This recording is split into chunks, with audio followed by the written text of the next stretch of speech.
प्रभातचं कोवळं ऊन अंगणात पडलं होतं. सुनीता आपल्या स्वयंपाकघरात कामात गुंतलेली होती. स्वयंपाकघरात तिच्या बरोबर तिची सासू लता काकू होती.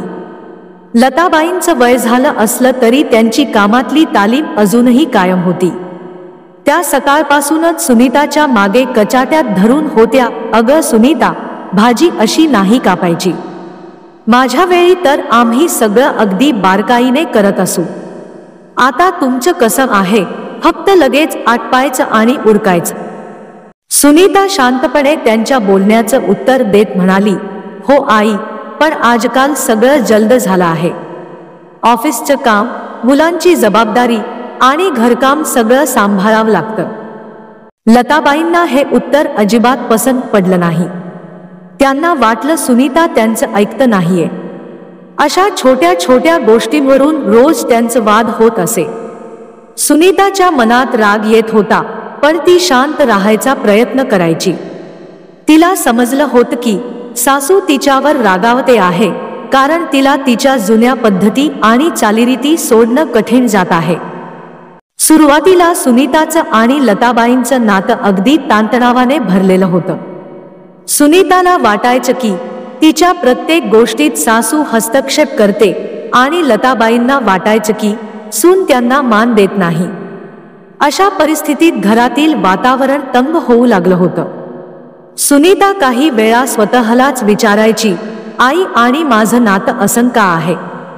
मी तर त्यांना मुलगी म्हणून मानते, पण त्या मला तसं का नाही बघत?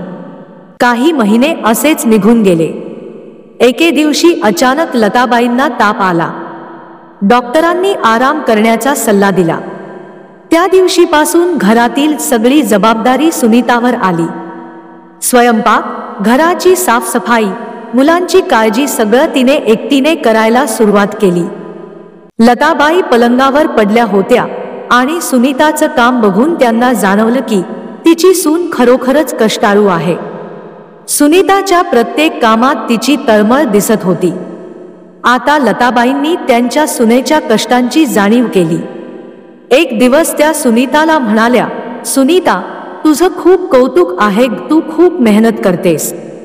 हे ऐकून सुनीता थोडी आश्चर्यचकित झाली, पण तिने हसून उत्तर दिलं, आई, हे सगळं तुमच्यामुळेच शिकले.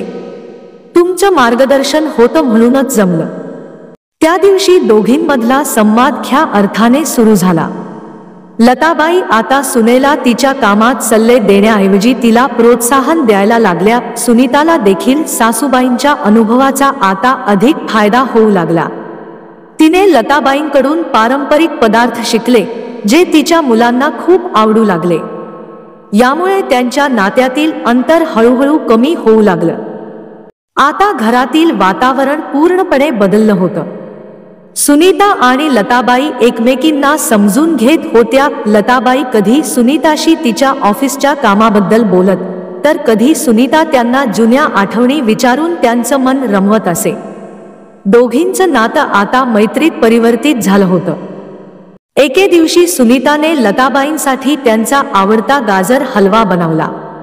लताबाई हलवा खाताना म्हणाल्या, अगं, हा तर माझ्या हातच्या हलव्यापेक्षाही चांगला झालाय. सुनीताच्या चेहऱ्यावर हसू आलं. तिला वाटलं की शेवटी तिच्या सासूने तिच्या कौशल्याचं कौतुक केलं. ती म्हणाली, आई, हे सगळं तुम्ही शिकवलंय ना मला?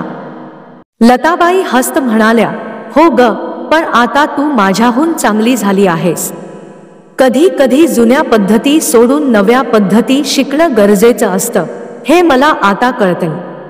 दोघींनी एकमेकांकडे पाहिलं आणि दोघीही मनापासून हसल्या. त्या क्षणी त्या दोघींचं नातं फक्त सासू सुनेचं राहिलं नाही, तर त्या दोघी एकमेकींच्या सख्यात झाल्या होत्या.